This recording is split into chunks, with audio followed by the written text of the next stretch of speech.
Boa tarde a todos. Olá, Carlene, pessoal que está aí nos ouvindo no canal. Chegamos então na sexta palestra do curso de extensão intitulado Diálogo entre Ciência e Fé. A palestra número 6 está intitulada A Ciência e a Tecnologia Envolvida na Transformação das Peles Bovinas em Couros. E nós vamos fazer um paralelo também entre Golias, que desafiou Davi, certo? Novidade é que agora esse curso também está funcionando na modalidade remota. Então, pessoas podem inscrever no canal, podem ouvir as palestras que estão postadas lá, podem fazer uma resenha de uma página com conteúdo, enviar o PDF ou a foto com boa resolução para o WhatsApp do professor ou o e-mail, e nós vamos computar como frequência. E para receber o certificado da ProEx precisa de 75% das atividades. Então, das 15 palestras, fazendo a atividade em 12 palestras, terá o certificado. Então, nós temos a Kathleen, que é uma aluna que está colaborando com os altos índices de evasão da UFVJM. Ela está voltando para Ribeirão Preto, mas ela vai poder fazer isso à distância. Certo, Kathleen? É só ficar ligada lá nas postagens. São 15 palestras, nós chegamos na palestra de número 6. O curso vai de setembro de 2024 a julho de 2025. E no final, então, será emitido esse certificado que vai contar como horas, né, de extensão. Não só para o UFVJM, mas a maioria dos cursos hoje, elas computam uma carga horária de extensão e exigem que os alunos façam isso, né? Então vai ser bom para todo mundo. Pois bem, vamos lá então entrar no assunto, mas antes disso, vamos fazer uma retrospectiva aqui do materialismo versus o espiritualismo.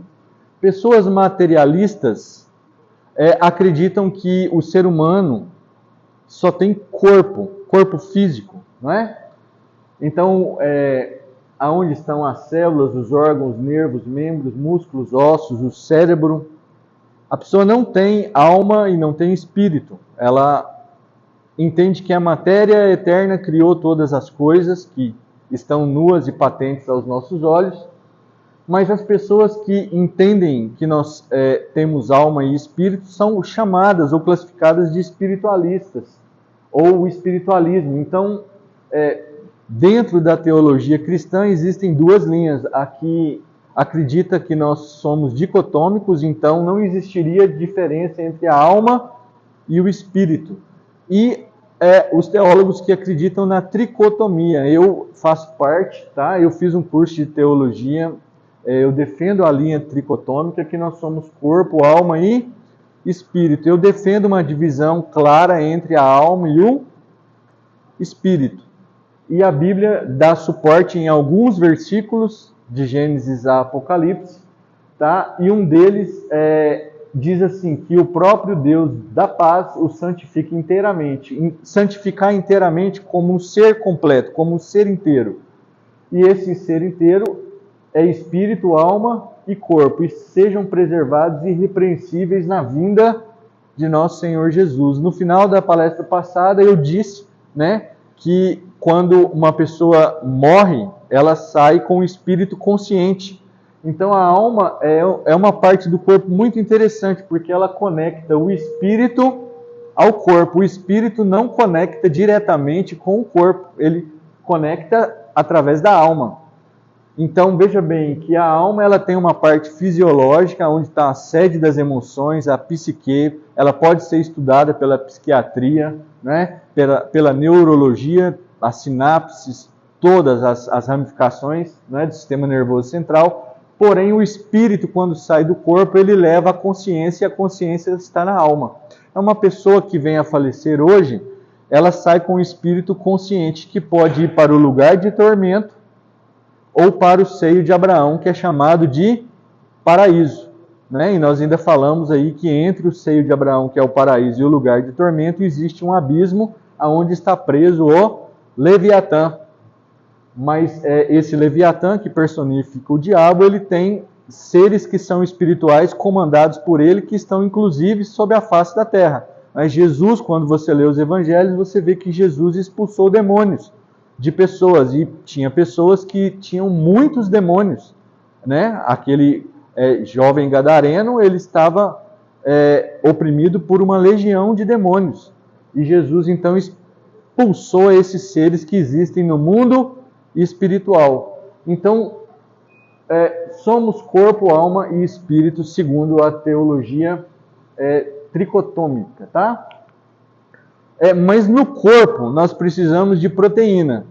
Então a gente pode adquirir através dos whey protein, né? O pessoal bem fixado aí na academia está fazendo uso dessas proteínas que são obtidas através do soro, do leite. Mas o colágeno também é uma proteína que você pode ingerir atualmente, né? Tem muitas pessoas comercializando colágeno. Então você pode também adquirir em alimentos, e os alimentos proteicos, como nós já falamos na palestra de proteína, são os mais valorizados, né? Então proteína é caro, tá? E falamos também das funções das proteínas, e não vamos voltar nisso, mas apenas dar foco no colágeno, porque a pele é constituída de colágeno. Então nós temos o maior órgão do corpo humano, é a pele, não é? Eu gosto de lembrar do professor Adalto Lourenço, que ele fala assim, bom, só existe a raça humana, né? Porque quando tira a pele, todos nós somos iguais por dentro. E a pele realmente é um órgão muito com uma área superficial grande, né? Quando o pessoal faz autópsia e corta, e você abre, você vê que realmente é o maior órgão, e lá está o colágeno. Então, do ponto de vista químico, o colágeno é uma macromolécula, é uma proteína, é formado por peptídeos, né? Através de ligação peptídica, então são vários aminoácidos, e desempenha um papel vital no nosso organismo, a nossa proteção contra os agentes externos, é fundamental nos músculos, articulações, ossos, ligamentos, tendões e órgãos. A questão é que a pele, ela pode passar por um processo de curtimento, porque a pele, assim como o nosso corpo, é altamente perecível, certo? Nós temos no organismo, no intestino, entre 1,5 kg e 2 kg de bactérias. Então, quando nós falecemos, essas bactérias elas vão entrar em decomposição do corpo, então elas vão degradar. Toda a nossa matéria orgânica será degradada, inclusive o cérebro, a parte da alma consciente será degradada. Por isso que o espírito sai como consciente, carregando a parte imaterial e consciente, porque a matéria realmente vai degradar, tá? Agora, se nós deixarmos então uma pele, seja ela de animal ou seja ela de ser humano, exposta às reações com oxigênio, com os intempéries, chuva, umidade, enfim, ela vai degradar. O que a indústria faz para que ela não se degrade? Transforma ela de pele em couro.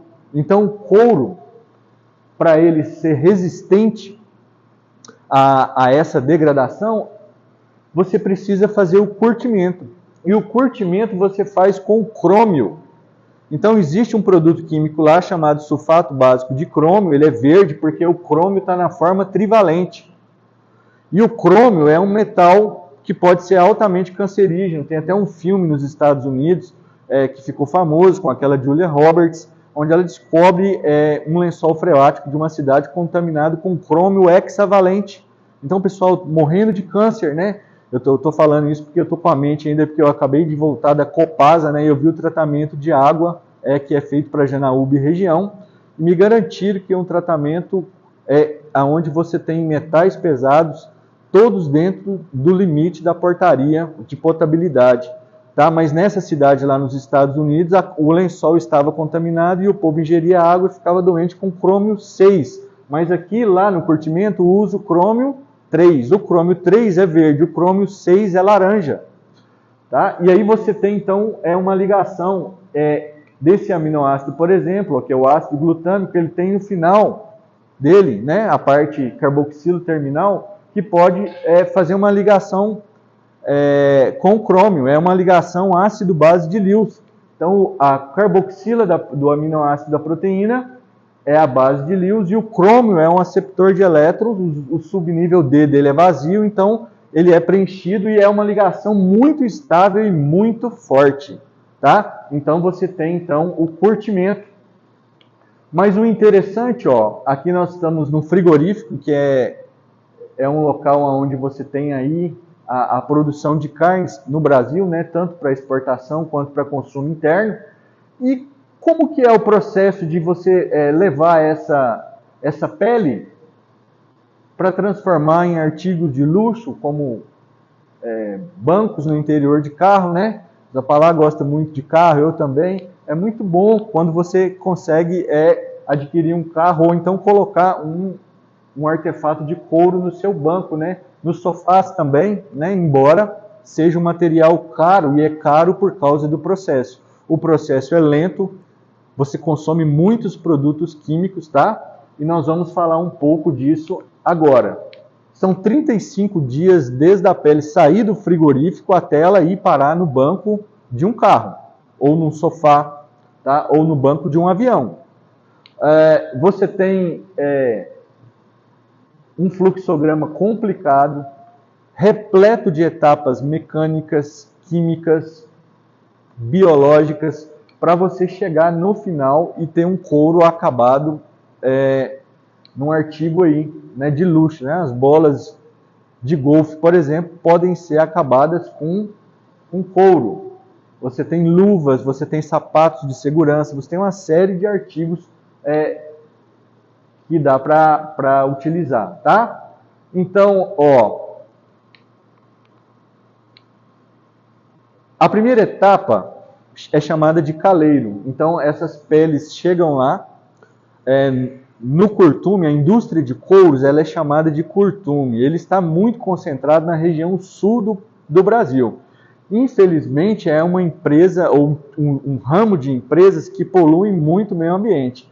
Em dezembro do ano passado, eu estava numa cidade chamada Canela, eu fui num parque, fui observar uma queda de água de 130 metros, linda paisagem, é araucária, é muito diferente da nossa região aqui. E aí, quando eu estava olhando aquela maravilha, uma pessoa disse comigo assim, ó, dá para fazer um turismo ecológico e entrar lá, chegar próximo à cachoeira. Eu falei, que bom, então, na outra oportunidade eu venho para nadar. Ele falou assim, em hipótese alguma você encosta nessa água. Ela está completamente poluída, tá? Então, essa é uma parte difícil da indústria, porque ela gasta com estação de tratamento de efluente. Eu trabalhei em uma empresa, né, que fazia isso, e o custo mensal, na época, em 2006, era R$140 mil. Se colocar a inflação hoje, você vê o que você gasta só para tratar o efluente, para que não ocorra essa contaminação. Mas a pele chega lá, ela é entumecida com cálcio, então ela vai inchando. Você tem que tirar os pelos, então você usa um sal chamado sulfeto de sódio, e se conseguir fazer um bom processo, você consegue tirar o pelo inteiro. E você tirando o pelo inteiro, você pode usar na fabricação de pincéis. Inclusive, são os melhores pincéis, os de pelo de animais, tá? Hoje, o polímero substitui muito, mas dá para fazer isso. Essa pele que está no caleiro de cal, ela é cortada, tá? Por uma lâmina que é afiada 24 horas. Então ela corta ela, você tem a parte de cima, que é chamada de flor, que são aqueles porozinhos que você vê nos artigos, e a parte de baixo é chamada de raspa, e essa raspa vai para fazer artigos mais grosseiros, como luva de segurança, bota, e a parte de cima é a parte que recebe o acabamento. Esse é o reator químico, ele é chamado de fulão, normalmente de madeira. E esse couro azul, ele já sofreu o tratamento com o sulfato básico de cromo, então ele é um couro curtido. Nesse estágio, ele é chamado de wet blue, ou seja, azul molhado, né? Ele já está curtido, porém, você precisa levar isso para o recurtimento e acabamento. Então, o recurtimento você tem um engraxe, porque ele é um couro ainda muito duro, e no recurtimento, então, você incorpora alguns óleos para deixar ele flexível, macio, e você faz um tingimento no recurtimento e depois o acabamento por cima. A imitação de couro é uma coisa assim, impressionante. Eu trabalhei nessa empresa 5 anos e hoje, quando eu vou comprar um artigo, é como eu estava lá no sul, por exemplo, eu comprei um bonezinho de couro, né?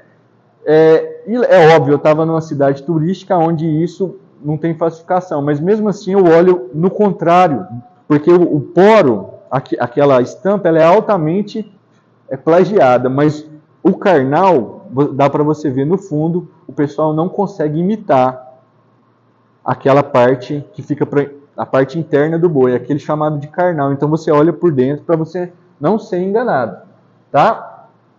Agora, aconteceu algo interessante.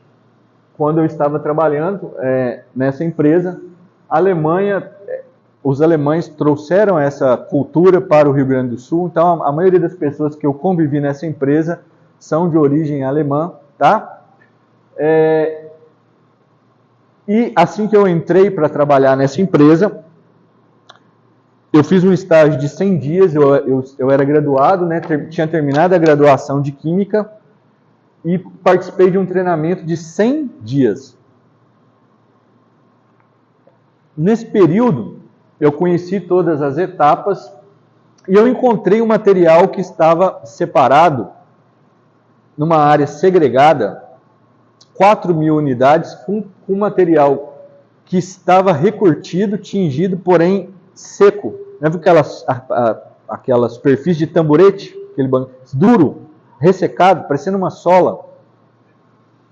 E isso ficou na minha mente. Quando eu entrei no laboratório após 3 meses, eu fui fazer uma análise, porque nessa indústria, pessoal, eu encontrei mais de 200 tipos de produtos químicos. Então eu saí da graduação, eu estudei muito, porque eu já tinha filho, eu tinha que conservar a bolsa de iniciação científica, eu tirava notas altas, mas quando eu entrei nessa empresa que realmente eu fui aprender um pouco de química. Então, vocês imaginassem, ácido oxálico, eu ia lá e achava um da Coreia, 20 quilos. Qualquer produto que você precisava, parece que tinha lá.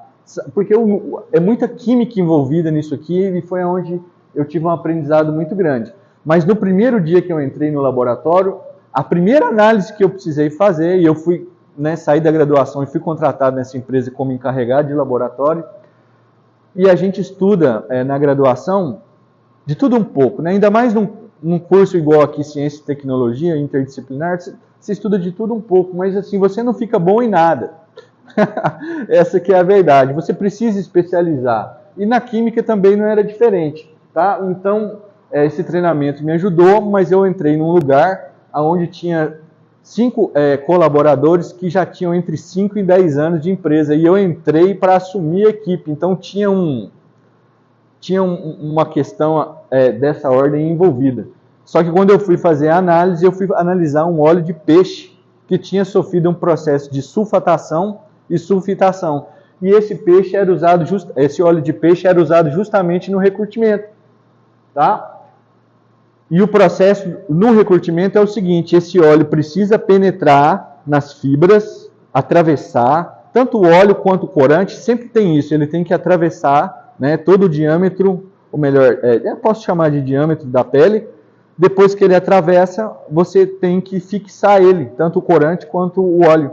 E aí, para fixar, você pode colocar sais ou diminuir o pH, aí separa a emulsão. Por quê? Porque o óleo é uma emulsão de água e óleo. Então, quando você quebra a emulsão, o óleo fica nas fibras, fica um material flexível e a água sai. O problema é que quando eu fui testar esse óleo, quando eu coloquei ele no contato com o sal de crômio, ele já separou, ele não tinha resistência eletrolítica. E aí eu chamei uma colaboradora e falei: olha, esse produto não está legal. Aí ela falou: poxa vida, isso nunca aconteceu aqui. Aí eu peguei e disse assim: não, então vamos coletar mais amostras. E fizemos uma amostragem mais representativa. Eu fiz todas as análises e todos deram produto ruim. Aí eu peguei e procurei o meu supervisor, o supervisor procurou o gerente, e o gerente disse, tem certeza? Eu falei assim, tenho. Olha só, era uma análise até relativamente simples. Aí ele ficou muito assustado e disse assim para mim, nesse caso aí, entre em contato com o laboratório, né, de uma grande empresa de produtos químicos, falar o nome, chama BASF, que é inclusive alemã, né? A BASF e a Bayer são as maiores indústrias de produtos químicos do mundo. E tinha um laboratório em Porto Alegre, e eu disse para ela que estava com problema, mandei as amostras, ela fez a análise pelo lote, nem cheguei a mandar, ela tinha um lote lá, que era um laboratório de controle nacional de qualidade. Pá, ela falou, não, tá boa. Eu falei assim, qual a temperatura que você faz? Ela, 40. Não, eu falei, a norma é 60. Ela repetiu a 60, e ela disse, não, o produto realmente está ruim. E a partir daí eu comecei a sofrer uma pressão muito grande. Por quê? Porque eu era um químico recém-formado, porque eu não tinha experiência na área, porque eu poderia estar errando o meu ponto de vista, o meu laudo, e nós trabalhávamos em uma empresa que, frente à BASF, era muito insignificante. A nível de Brasil, ela era uma empresa grande, ela já tinha no Rio Grande do Sul, em Uberlândia, já tinha em Tumbiara, em Goiás, e ela estava expandindo. Porém, nada comparado com a BASF. E esse diretor me chamou na sala dele e começou a me fazer muita pressão mesmo, para ver se eu sustentava a minha posição técnico-científica. E chegou um momento que uma funcionária, essa que tinha mais tempo lá, 10 anos, ela chegou para mim e disse assim, ô Luciano, mas o que você acha que esse impasse aí vai dar?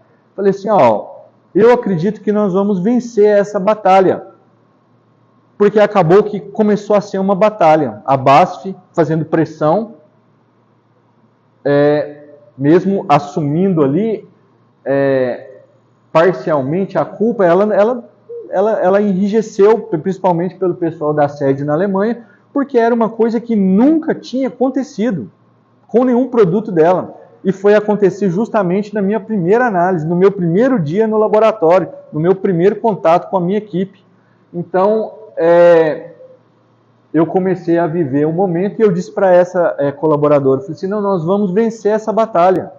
Aí ela pegou e disse assim, por que? Eu falei assim, porque eu sou um servo de Deus.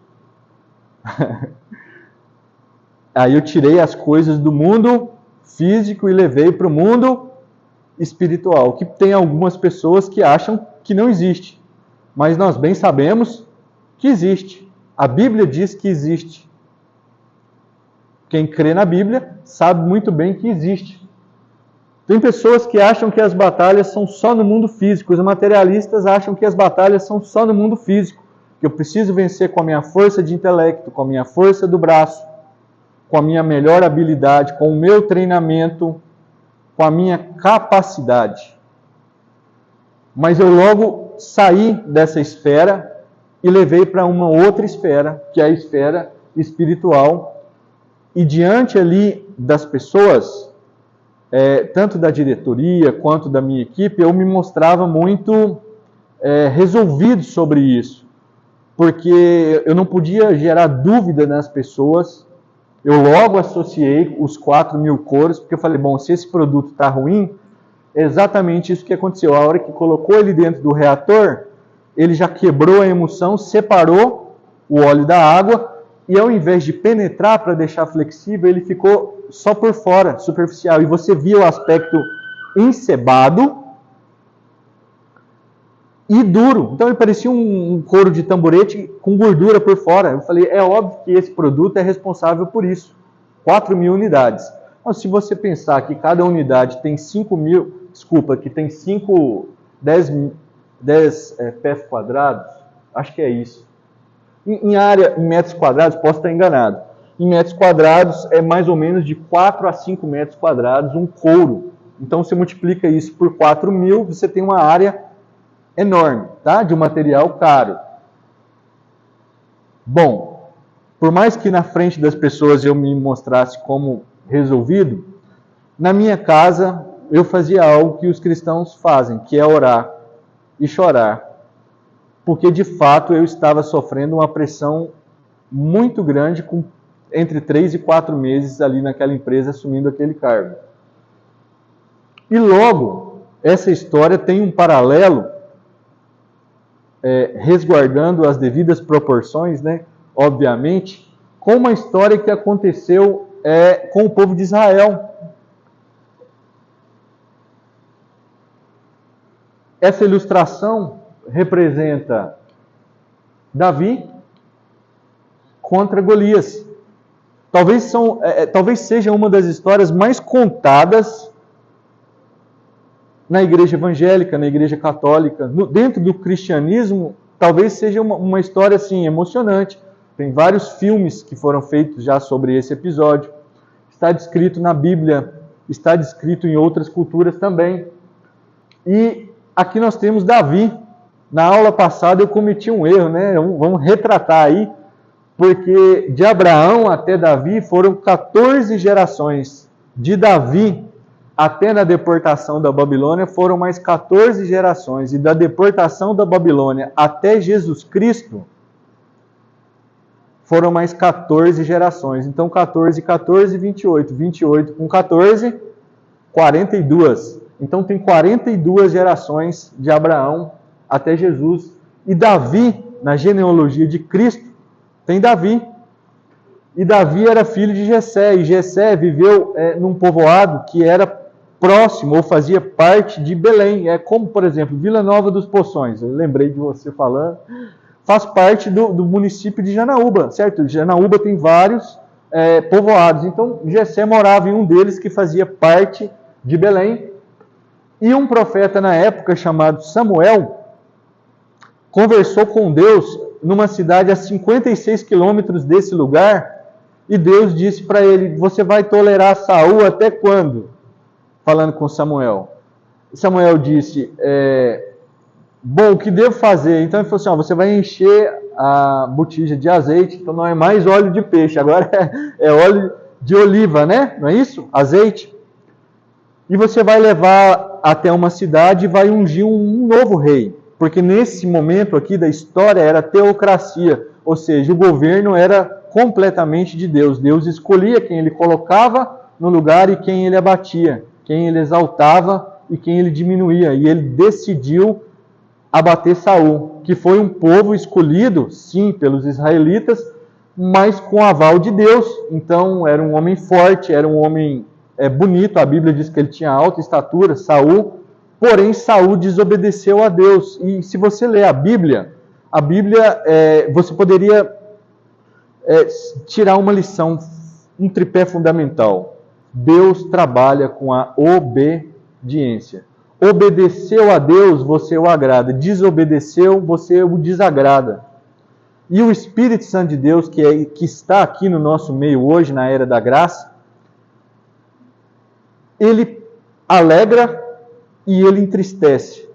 Quando você faz coisas para Deus, quando você lê a Bíblia, quando você tira um momento para orar, para falar com Deus, você deixa o Espírito Santo alegre.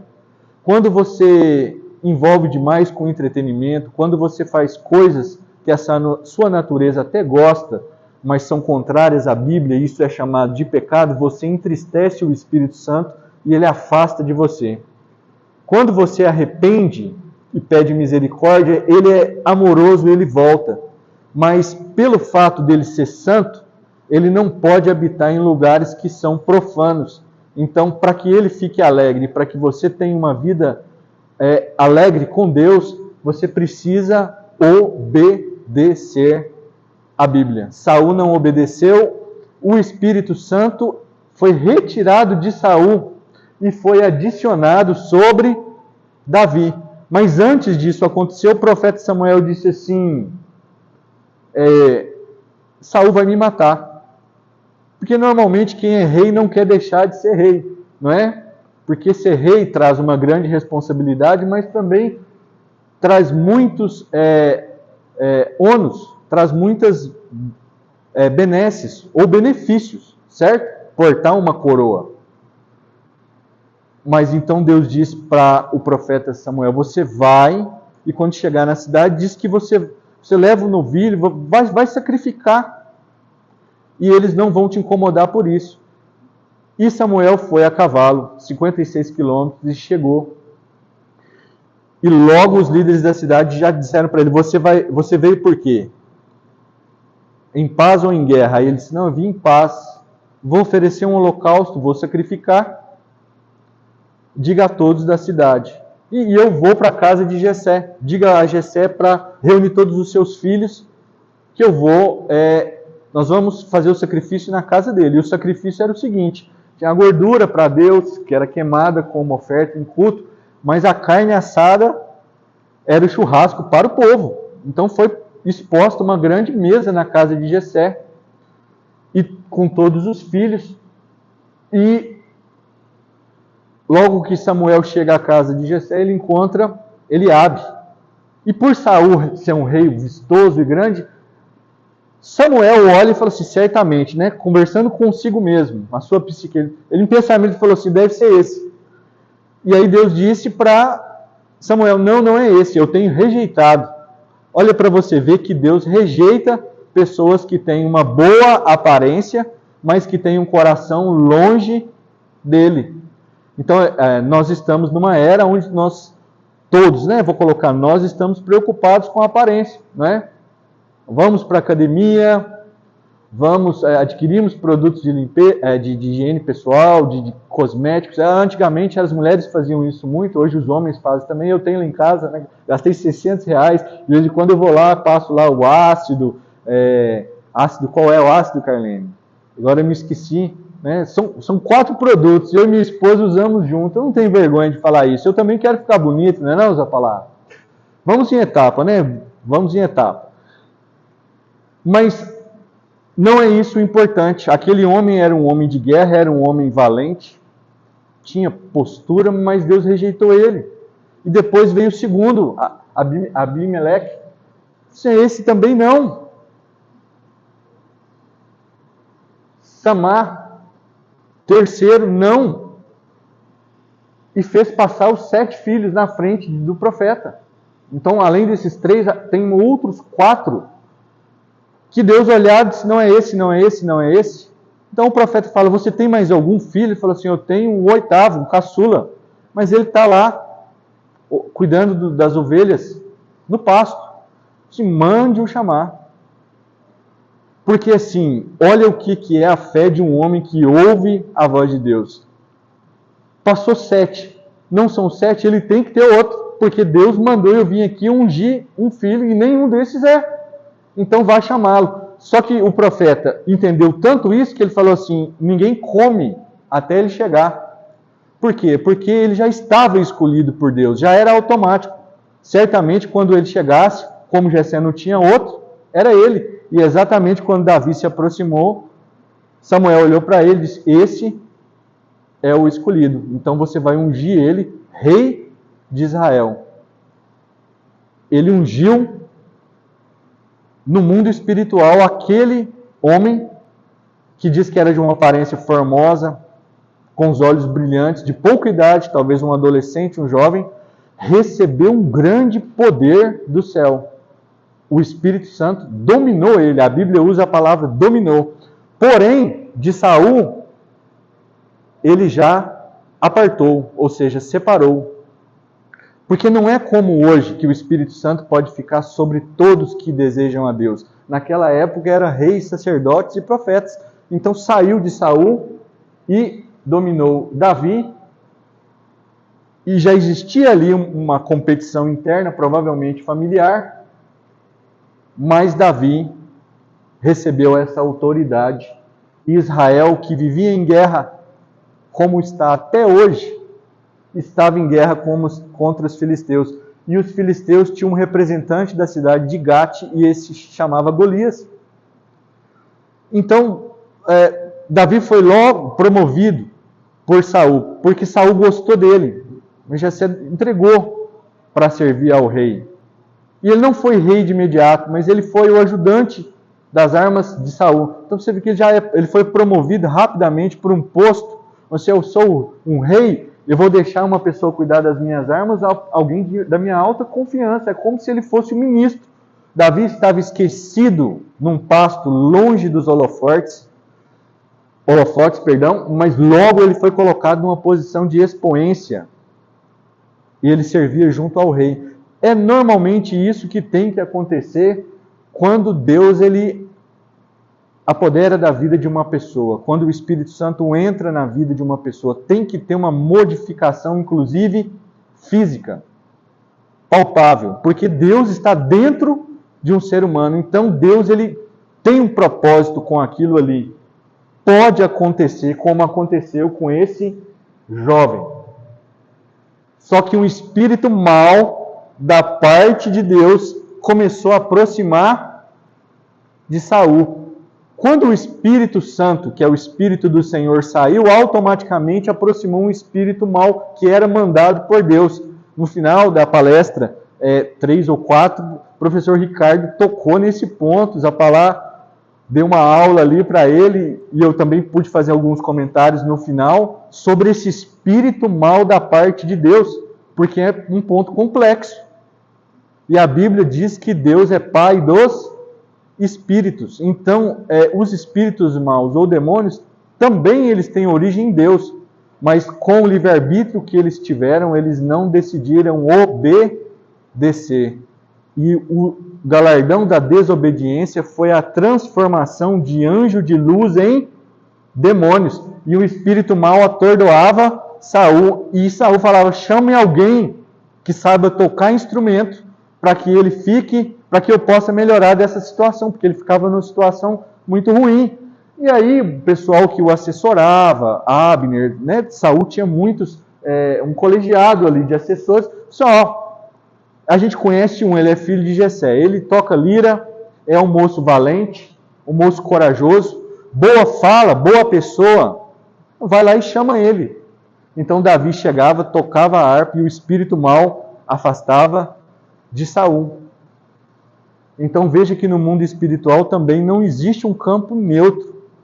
Por isso que a Bíblia diz: não embriaguei-vos com vinho, mas enchei-vos do Espírito Santo. Porque se o Espírito Santo afastar de você, você não tem força para lutar contra o mundo espiritual do mal. Automaticamente você vai ser neutralizado. Ainda que você não acredite nisso, é o que a Bíblia deixa transparecer e evidente, até nessa história entre Saul e Davi. Então os filisteus começam a ameaçar os israelitas. E os israelitas são que são dessa genealogia, não é? De Abraão. Israelenses são os que nascem hoje em Israel, que não têm, por exemplo, nem descendência com essas 12 tribos, mas israelitas são, né? E tem alguns até hoje lá que são israelitas, e para eles a genealogia é muito importante, então eles guardam isso com orgulho. Sou da tribo de Judá, sou da tribo de Issacar, sou da tribo de Benjamim. Eles guardam isso. Sou da tribo de Levi. Não, Davi tocava, embora, né, ele não seja dessa tribo, ele tocava. Só que tem uma coisa: existia possibilidades diferentes de guerra. Ou o enfrentamento de todos os soldados com todos os soldados, o que era um prejuízo grande, porque era muito sangue derramado. Ou como os gregos faziam, um representante com um representante do outro exército. 2 representantes, um de cada exército inimigo, batalhavam. E foi isso que Golias estava propondo. E ele estava propondo há 40 dias. Então ele chegava na frente, né, um homem pequenininho, 2,92 metros, quase 3 metros. Um homem que nasceu na guerra e foi experimentado na guerra. Então, o nome significa em hebraico exilado ou adivinho, Golias. Veja bem que as armas, como digo isso, a armadura, a indumentária de guerra, 57 quilos. Essa couraça que ele vestia, com o capacete. Isso aqui é de bronze, essas caneleiras. A lança dele, não mostra nessa imagem, mas eu vou colocar uma que mostra, tinha 7 quilos a ponta, ao todo calculam 15 quilos. Você imagina, né? Estou na academia lá com halter de 8 quilos, né? Eu faço justamente com essa massa, eu esqueci o exercício, não sei se é supino. É um desenvolvimento, isso eu faço com halter, bem isso aí, ó.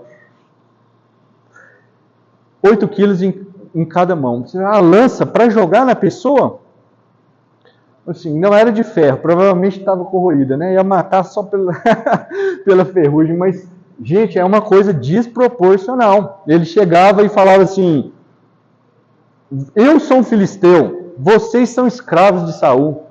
Escolha um homem para lutar comigo. Se ele me vencer, os filisteus são seus escravos. Mas se eu vencer ele, vocês serão escravos dos filisteus. 40 dias de manhã e à noite. Foram ao todo 80 vezes que ele blasfemou do povo e de Deus. Porque isso aqui não era uma guerra só no mundo físico, também tinha uma guerra espiritual. Tanto é que ele amaldiçoa e blasfema do Deus de Israel. Quando Davi chega, porque o pai dele falou assim, ó, vai levar lá trigo torrado, pão, e para os comandantes você leva queijo, e vê como estão os seus irmãos. E Davi não guardou nenhum tipo de ressentimento, porque os irmãos ali ficaram, obviamente, com inveja dele, porque na casa de Jessé ele foi o escolhido. Levou, chegou lá, estava esse burburinho, os israelitas com medo. Então, assim, por que vocês estão com medo? O que está acontecendo? Aí ele presenciou essa fala de Golias. Ele procurou o rei e falou, por que vocês estão com medo desse incircunciso? Porque uma outra questão da cultura judaica é que ao 8º dia os machos eram circuncidados. Então eles tinham esse costume, que na próxima palestra, em diante do curso, eu vou mostrar que isso é altamente positivo do ponto de vista sanitário, tá? De higiene pessoal. Isso aí, só esse fato que os israelitas tinham em relação aos outros povos já davam para eles uma taxa de crescimento populacional maior. Porque as outras nações não faziam isso e tantas outras coisas que Moisés instruiu. Moisés deu muitas instruções fitossanitárias naquela época para o povo judeu. Isso também era um dos motivos deles sobressaírem. Então, Davi disse, ser um incircunciso. Saul falou assim, não, mas ele disse, não, eu vou lutar com ele. Ele falou assim, não, você não pode lutar com ele, Saul disse, você é um mocinho, jovem, que você não tem noção, você não tem condições. Aí Davi disse assim, não, mas você não sabe, mas quando eu estava cuidando das ovelhas do meu pai, às vezes aparecia um urso ou um leão. E se ele pegasse alguma ovelha, eu ia atrás dele. E eu tomava de volta da mão dele, então eu lutava com ele. E se ele resistisse e viesse atrás de mim, eu o matava. Então é interessante que quando Davi estava longe de plateia, ele tinha experiências grandes com Deus.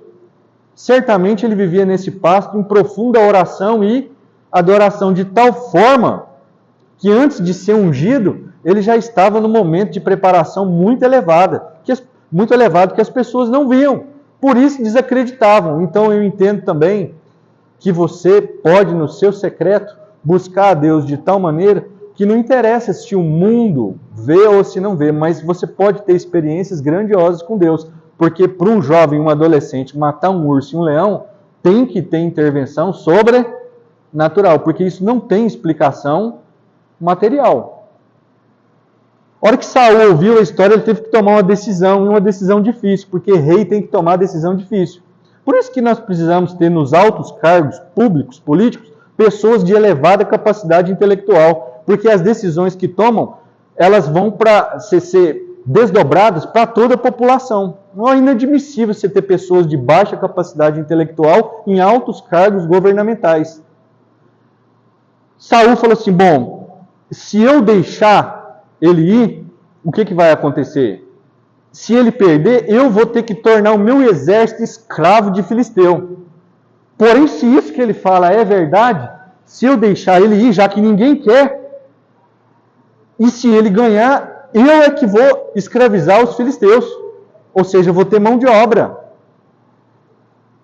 E Saul, mesmo fora da presença de Deus, toma uma decisão assertiva. Ele fala, pode ir, mas leva as minhas armas de guerra. Então Davi pegou a espada, pegou couraça e começou a andar com aquilo de Saul, que era muito grande, ele era de baixa estatura. Aí o professor Ricardo, aí ó, tá vendo? Não depende muito da estatura física, eu só estou brincando com o senhor porque o senhor é um amigo, viu?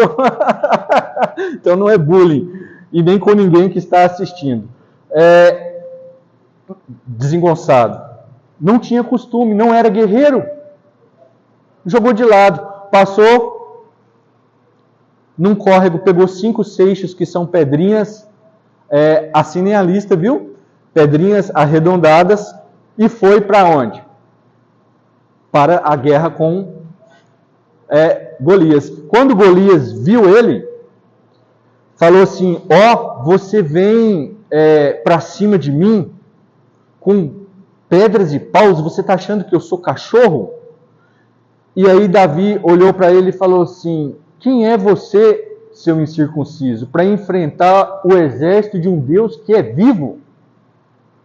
E aí Golias entra na esfera espiritual e blasfema Davi, o Deus de Davi, e o Deus da Bíblia, e amaldiçoa Davi segundo os deuses dele, que os filisteus tinham outros deuses, eles eram politeístas. Então Davi o repreende e lança uma palavra de novo. Ou seja, Golias disse, eu vou cortar a sua cabeça e vou dar para os cães, eu vou fatiar seu corpo. Ele disse, não, eu é que vou fazer isso e vou entregar a sua cabeça às aves do céu. Por quê? Porque você está pelejando contra o Deus dos israelitas, o Senhor poderoso na batalha. E Ele me entregará você está nas mãos dele. Ou seja, eu não vou lutar com armas físicas, dele é a guerra. Então Davi também transfere a responsabilidade para Deus. E quando Golias vem na direção dele, ele vai à direção do exército combatente, inimigo, e vai rápido em direção a Golias e lança a pedra. Pá! E a pedra bate na testa de Golias. Quem já foi no frigorífico? Você já viu como mata boi ou na fazenda? Na fazenda o pessoal ainda faz de forma arcaica com um martelo, tentando encontrar na testa do boi exatamente o ponto que fica entre as meninges. No frigorífico é um martelo pneumático. Eu sou técnico em alimentos, então eu já levei alunos lá. O martelo pneumático acerta exatamente na testa, num ponto onde acontece um processo de concussão cerebral, uma morte cerebral. O boi fica insensibilizado. E é um local difícil de acertar e precisa ter um operador treinado, porque se ele vai um pouquinho para a esquerda ou um pouquinho para a direita, é questão de milímetros, o boi não morre. E se o boi não morre, ele sofre. E se ele sofre, ele joga muitos hormônios indesejáveis na carne, inclusive adrenalina. Tem no boi e tem no ser humano. Eu tenho para mim, não está na Bíblia, que a pedra atingiu exatamente esse ponto e Golias caiu para trás já insensibilizado, morte cerebral, inconsciente, desmaiado. E Davi pegou a espada de Golias, que só a espada já era difícil para ele carregar, e ele cortou a cabeça de Golias rapidamente. Ele agiu rápido. Então também eu aprendo assim, né? Eles vão falar, não adianta a gente ser grandão assim também, né? Mais alto, mais forte e tal, se não for ágil. Davi foi ágil no mundo físico, mas a pedra atingia exatamente, ele só tinha uma chance. O espaço, o interstício entre as meninges de Golias, com a velocidade, com a precisão necessária, sob pressão, eu tenho para mim que foi um grande milagre e que aqui tem a ação de Deus. Ação sobrenatural. Como ele matava os ursos e os leões, ele foi por intermédio de Deus, contra esse gigante, o matou e pegou a cabeça dele e levou para Saul. Quando Saul soube disso e soube que ele era o filho de Jessé, Saul ficou muito impressionado, porque na verdade, no mundo físico ele também foi incentivado. Por quê? Casaria com a filha do rei, receberia riqueza, e a família dele, Jessé já estava velho, mas ainda tinha todos os irmãos, não pagariam mais impostos. Você vê se no dia de hoje isso no Brasil, né, onde os nossos governantes colocam uma alta carga tributária, você viu que bênção que seria isso, sua família ser isenta de imposto? Quantos meses no ano nós trabalhamos para pagar só os impostos? 5 meses. Está aí o contador, doutor em contabilidade falando. Doutor em contabilidade, ó. 5 meses para pagar impostos. Davi não precisava mais disso. Mas o que tem a ver tudo isso com a história que eu vivi? Os alemães entraram dentro do meu microlaboratório em Uberlândia, né, do laboratório que eu geria, e pegaram amostras desconfiados, né, representando esse Golias, atrevidos, falando em alemão rápido, falando em inglês rápido, meio que desprezando a nossa estrutura de análise, não é? Porque eles tinham laboratórios na Holanda, na Alemanha, com alto nível de sofisticação. Então eles pegaram 6 amostras e levaram para a Alemanha, e eu continuei sofrendo pressão interna mais 30 dias até eles darem o laudo. E foram dias de oração, noites de oração. E eu entendi que no meu quilate espiritual, que nem chega perto do de Davi, eu estava vivendo uma situação que era bíblica, porque a empresa estava lutando contra uma empresa pequena estava lutando contra uma grande empresa, numa luta quase desproporcional. E o silêncio deles fazia uma pressão muito grande para a gente recuar, porque depois eu fui entender que isso estava valendo muito dinheiro. Então, depois desse tempo, eles soltaram um laudo, nos enviaram um laudo, assumindo que o produto deles estava com problema pela primeira vez, de uma fábrica na Argentina, que fornecia para o Brasil. Eles estavam com problema num agente químico, num emocionante. Eles assumiram. E aí a empresa que eu trabalhava, né, que hoje faz parte do grupo JBS, isso aconteceu em 2007, 2006, ela foi e falou assim: então toma as 4.000 peças para vocês, porque vocês já estão pagando por eles, por esse material, que vocês assumiram o prejuízo. Então fica, eles falaram assim: não, nós não queremos, só para vocês terem noção da riqueza, né, e do patrimônio. A base falou assim: pode ficar para vocês. Então o pessoal foi, levou isso para os reatores, fizeram um desengraxe, usando tensoativos, detergentes, e depois levaram para o recortimento e fizeram o reprocessamento desses couros para poder vendê-los. Isso, na época, foi valorizado em $150 mil, que hoje seria equivalente aí... Não posso errar em conta de novo, professor Ricardo. Está gravando a palestra. 150 vezes 6... O dólar está 6?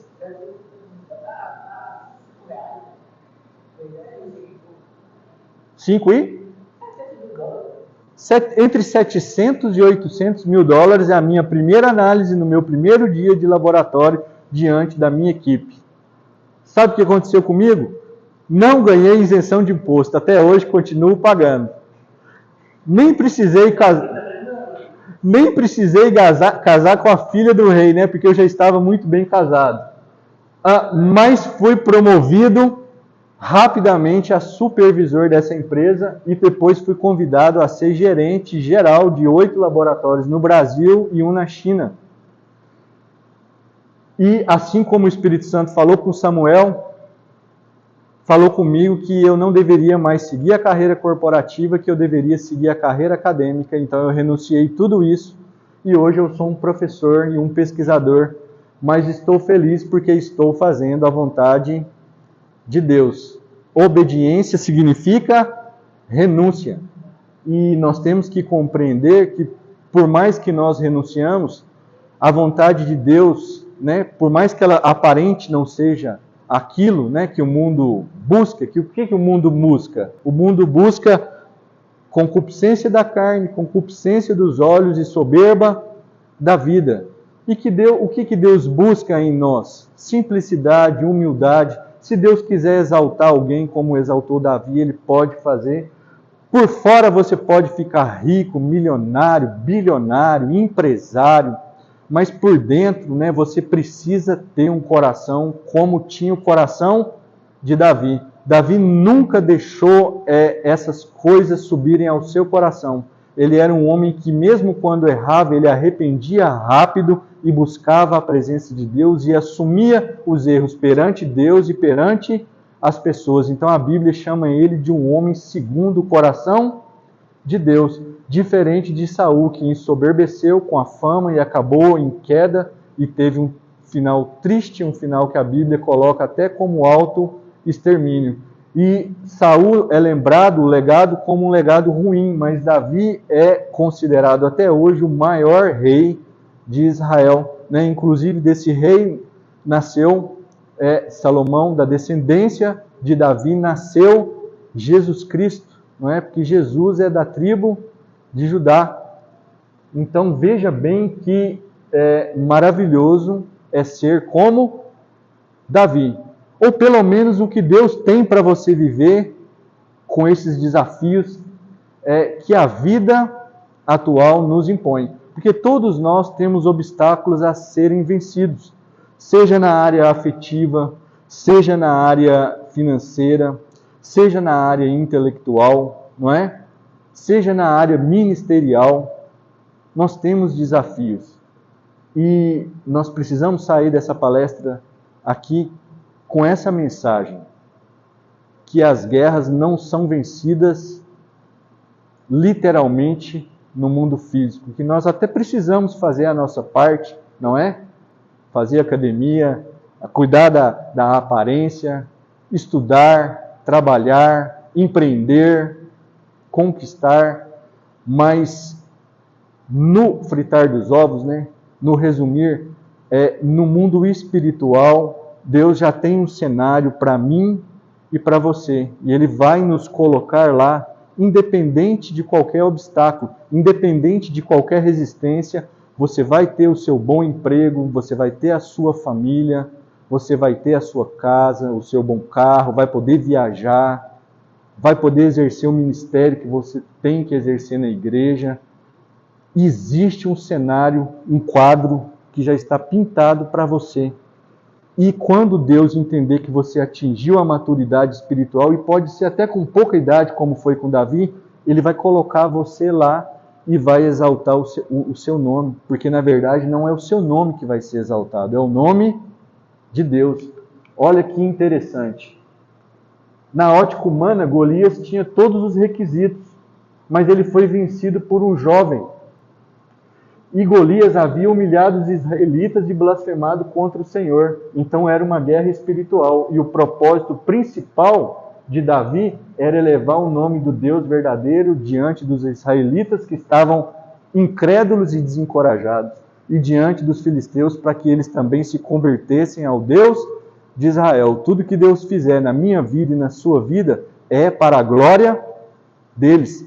Romanos 11, se eu não me engano, versículo 26. Porque dele e para ele, ou melhor dizendo, porque dele e por ele e para ele são todas as coisas. Glória então a Deus, a Jesus eternamente, e amém.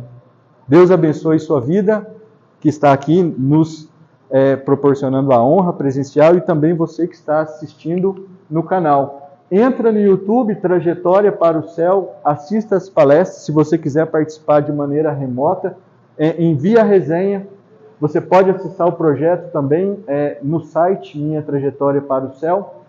Tem o meu Instagram também, Prof. Dr. Luciano. Também a gente posta lá muito conteúdo sobre ciência e sobre Deus.